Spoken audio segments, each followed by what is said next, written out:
हरे Krishna. Srila Prabhupada book reading में आप सभी का स्वागत है। आज हम पढ़ने जा रहे हैं श्रीमद् भगवद गीता यथारूप का 6ठे अध्याय का 13वें श्लोक से 16वें श्लोक तक। तो चलिए शुरू करते हैं। 13वां और 14वां श्लोक। समं काय शिरोग्रीवं धारयन् अचलं स्थिरः संप्रेक्ष्य नासिकाग्रं स्वयं दिशश्चान्वलोकयन् प्रशांतात्मा विगतभीर ब्रह्मचारी व्रते स्थितः मनः संयम्य मच्चित्तो युक्त आसीत मत्परः। अर्थात योगाभ्यास करने वाले को चाहिए कि वह अपने शरीर, गर्दन तथा सर को सीधा रखे और नाक के अगले सिर पर दृष्टि लगाए। इस प्रकार वह अविचलित तथा दमित मन से, भय रहित, विषयी जीवन से पूर्णतः मुक्त होकर अपने हृदय में मेरा चिंतन करे और मुझे ही अपना चरम लक्ष्य बनाए। तात्पर्य: जीवन का उद्देश्य कृष्ण को जानना है, जो प्रत्येक जीव के हृदय में चतुर्भुज परमात्मा रूप में स्थित हैं। योगाभ्यास का प्रयोजन विष्णु के इसी अंतर्यामी रूप की खोज करने तथा देखने के अतिरिक्त और कुछ नहीं है। अंतर्यामी विष्णु मूर्ति प्रत्येक व्यक्ति के हृदय में निवास करने वाले कृष्ण का स्वांश रूप है। जो इस विष्णु मूर्ति को अनुभूति करने के अतिरिक्त किसी अन्य कपट योग में लगा रहता है, वह निस्संदेह अपने समय का अपव्यय करता है। कृष्ण ही जीवन के परम लक्ष्य हैं और प्रत्येक हृदय में स्थित विष्णु मूर्ति ही योगाभ्यास का लक्ष्य है। हृदय के भीतर इस विष्णु मूर्ति की अनुभूति प्राप्त करने के लिए ब्रह्मचर्य व्रत अनिवार्य है। अतः मनुष्य को चाहिए कि घर छोड़ दे और किसी एकांत स्थान में बताई गई विधि से आसीन होकर रहे। नित्य प्रति घर में या अन्यत्र मैथुन भोग करते हुए और तथाकथित योग की कक्षा में जाने मात्र से कोई योगी नहीं हो जाता। उसे मन को संयमित करने का अभ्यास करना होता है और सभी प्रकार की इंद्रिय तृप्ति से, जिसमें मैथुन जीवन मुख्य है, बचना होता है। महान ऋषि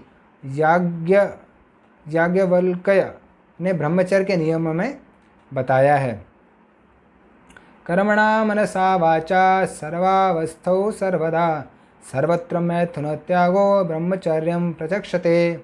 अर्थात सभी कालों में, सभी अवस्थाओं में तथा सभी स्थानों में मनसा, वाचा तथा कर्मणा मैथुन भोग से पूर्णतः दूर रहने में सहायता करना ही ब्रह्मचर्य व्रत का लक्ष्य है। मैथुन में प्रवृत्त रहकर योगाभ्यास नहीं किया जा सकता। इसलिए बचपन से जब मैथुन का कोई ज्ञान भी नहीं होता, ब्रह्मचर्य की शिक्षा दी जाती है। 5 वर्ष की आयु में बच्चों को गुरुकुल में भेजा जाता है, जहाँ गुरु उन्हें ब्रह्मचारी बनने के दृढ़ नियमों की शिक्षा देता है। ऐसे अभ्यास के बिना किसी भी योग में उन्नति नहीं की जा सकती, चाहे वह ध्यान हो या कि ज्ञान या भक्ति। किंतु जो व्यक्ति विवाहित जीवन के विधि विधानों का पालन करता है और अपनी ही पत्नी से मैथुन संबंध रखता है, वह भी ब्रह्मचारी कहलाता है। ऐसे संयमशील गृहस्थ ब्रह्मचारी को भक्ति संप्रदाय में स्वीकार किया जा सकता है, किंतु ज्ञान तथा ध्यान संप्रदाय वाले ऐसे गृहस्थ ब्रह्मचारी को भी प्रवेश नहीं देते। उनके लिए पूर्ण ब्रह्मचर्य अनिवार्य है। भक्ति संप्रदाय में गृहस्थ ब्रह्मचारी को संयमित मैथुन की अनुमति रहती है, क्योंकि भक्ति संप्रदाय इतना शक्तिशाली है कि भगवान की सेवा में लगे रहने से वह स्वतः ही मैथुन का आकर्षण त्याग देता है। भगवद गीता में कहा गया है: विषया विनिवर्तन्ते निराहारस्य देहिनः रसवर्ग्यं रसोप्यस्य परम दृष्ट्वा निवर्तते। जहाँ अन्यों को विषय भोग से दूर रहने के लिए बाध्य किया जाता है, वहीं भगवत भक्त भगवद्र सास्वादन में के कारण इंद्रिय तृप्ति से स्वतः विरक्त हो जाता है। भक्त को छोड़कर अन्य किसी को इस अनुपम रस का ज्ञान नहीं होता। विगतः भी पूर्ण कृष्ण भावना भावित हुए बिना मनुष्य निर्भय नहीं हो सकता। बद्ध जीव अपनी विकृत स्मृति अथवा कृष्ण के साथ अपने शाश्वत संबंध की विस्मृति के कारण भयभीत रहता है। भागवत का कथन है: भयम द्वितीयाभिनिवेशतः स्याद ईशादपेतस्य विपर्यो स्मृतिः। कृष्ण भावना भावित व्यक्ति ही योग का पूर्ण अभ्यास कर सकता है, और चूंकि योगाभ्यास का चरम लक्ष्य अंतःकरण में भगवान का दर्शन पाना है, अतः कृष्ण भावना भावित व्यक्ति पहले ही समस्त योगियों में श्रेष्ठ होता है। यहाँ पर वर्णित योग विधि के नियम तथाकथित लोकप्रिय योग समितियों से भिन्न हैं। 15वां श्लोक। युञ्जन एवं सदात्मानं योगी नित्यत मानसः शांतिं निर्वाण परमां मत्संस्थाम अधिगच्छति।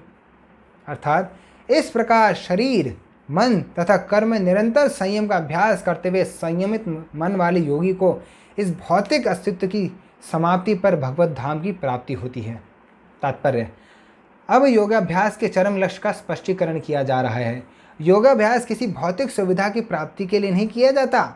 इसका उद्देश्य तो भौतिक संसार से विरक्ति प्राप्त करना है। जो कोई इसके द्वारा स्वास्थ्य लाभ चाहता है या भौतिक सिद्धि प्राप्त करने का इच्छुक होता है, वह भगवद गीता के अनुसार योगी नहीं है।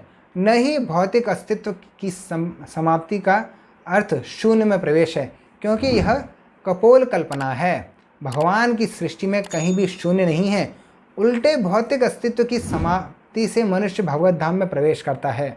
भगवद गीता में भगवत धाम का भी स्पष्टीकरण किया गया है कि यह वह स्थान है जहाँ न सूर्य की आवश्यकता है, न चांद या बिजली की।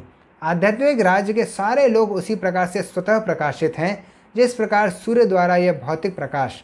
वैसे तो भगवत धाम सर्वत्र है, किंतु चिन्मय व्योम तथा उसके लोकों को ही परम धाम कहा जाता है। एक पूर्ण योगी जिससे भगवान श्री कृष्ण का पूर्ण ज्ञान है, जैसे कि यहाँ पर भगवान ने स्वयं कहा है, मच्चित्तः मत्परः मत्स्थानम, वास्तविक शांति प्राप्त कर सकता है और अंततो गत्वा कृष्णलोक या गोलोक वृंदावन को प्राप्त होता है। ब्रह्म संहिता में स्पष्ट उल्लेख है, गोलोक एव निवसति अखिलात्मभूतः। यद्यपि भगवान सदैव अपने धाम में निवास करते हैं, जिसे गोलोक कहते हैं, तो भी वे अपनी परा आध्यात्मिक शक्तियों के कारण सर्वव्यापी ब्रह्म तथा अंतर्यामी परमात्मा हैं। कोई भी कृष्ण तथा विष्णु रूप में उनके पूर्ण विस्तार को सही सही जाने बिना वैकुंठ में या भगवान के नित्य धाम गोलोक वृंदावन में प्रवेश नहीं कर सकता। अतः कृष्ण भावना भावित व्यक्ति ही पूर्ण योगी है, क्योंकि उसका मन सदैव कृष्ण के कार्यकलापों में तल्लीन रहता है। सवः मनः कृष्ण पदारविंदयो। वेदों में श्वेताश्वतर उपनिषद में भी हम पाते हैं, तमेव विद्युत्वादि मृत्युमेति। केवल भगवान कृष्ण को जानने पर जन्म तथा मृत्यु के पथ को जीता जा सकता है। दूसरे शब्दों में योग की पूर्णता संसार से मुक्ति प्राप्त करने में है, इंद्रजाल तथा व्यायाम के कर्तव्यों द्वारा अबोध जनता को मूर्ख बनाने में नहीं। 16वां श्लोक। नात्यश्नतस्तु योगोस्ति न च कान्तम् अनश्नतः न चाति स्वप्नशीलस्य जाग्रतो नैव चार्जुन। अर्थात हे अर्जुन, जो अधिक खाता है या बहुत कम खाता है, जो अधिक सोता है अथवा जो पर्याप्त नहीं सोता, उसके योगी बनने की कोई संभावना नहीं है। तात्पर्य। यहाँ पर योगियों के लिए भोजन तथा नींद के नियमन की समस्तुति की गई है। अधिक भोजन का अर्थ है शरीर तथा आत्मा को बनाए रखने के लिए आवश्यकता से अधिक भोजन करना। मनुष्य को मांसाहार करने की आवश्यकता नहीं है, क्योंकि प्रचुर मात्रा में अन्न, शाक, फल तथा दुग्ध उपलब्ध हैं। ऐसे सादे भोजन पदार्थ भगवद गीता के अनुसार सतोगुणी माने जाते हैं। मांसाहार तो तमोगुणियों के लिए है। अतः जो लोग मांसाहार करते हैं, मद्यपान करते हैं, धूम्रपान करते हैं और कृष्ण को भोग लगाए बिना भोजन करते हैं, वे पाप कर्मों का भोग करेंगे, क्योंकि वे केवल दूषित वस्तुएं खाते हैं। भुंजते ते त्वघम पापम ये पंचाध्यात्म कारणात्। जो व्यक्ति इंद्रिय सुख के लिए खाता है या अपने लिए भोजन बनाता है किंतु भगवान को भोजन अर्पित नहीं करता, वह केवल पाप खाता है। जो पाप खाता है और नियत मात्रा से अधिक भोजन करता है, वह पूर्ण योग का पालन नहीं कर सकता। सबसे उत्तम यही है कि कृष्ण को अर्पित भोजन के उच्चिष्ट भाग को ही खाया जाए। कृष्ण भावना भावित व्यक्ति कभी भी ऐसा भोजन नहीं कर सकता जो इससे पूर्व कृष्ण को अर्पित नहीं किया गया हो। अतः केवल कृष्ण भावना भावित व्यक्ति ही योगाभ्यास में पूर्णता प्राप्त कर सकता है। नहीं ऐसे व्यक्ति कभी योग का अभ्यास कर सकता है जो कृत्रिम उपवास की अपनी विधियां निकालकर भोजन नहीं कर सकता। कृष्ण भावना भावित व्यक्ति शास्त्रों द्वारा अनुमोदित उपवास करता है। न तो वह आवश्यकता से अधिक उपवास रखता है, न ही अधिक खाता है। इस प्रकार वह योगाभ्यास करने के लिए पूर्णतया योग्य है। जो आवश्यकता से अधिक खाता है वह सोते समय अनेक सपने देखेगा, अतः आवश्यकता से अधिक सोएगा। मनुष्य को प्रतिदिन 6 घंटे से अधिक नहीं सोना चाहिए। जो व्यक्ति 24 घंटों में से 6 घंटों से अधिक सोता है वह अवश्य ही तमोगुणी है। तमोगुणी व्यक्ति आलसी होता है और अधिक सोता है। ऐसा व्यक्ति योग नहीं साध सकता। हरे कृष्णा। बहुत बहुत धन्यवाद आपको इस वीडियो को देखने के लिए। आपके कोई प्रश्न हो तो कमेंट बॉक्स में डालिए। आपको वीडियो अच्छा लगा हो तो कृपया इसको लाइक करें और चैनल को सब्सक्राइब करें। हरे कृष्णा।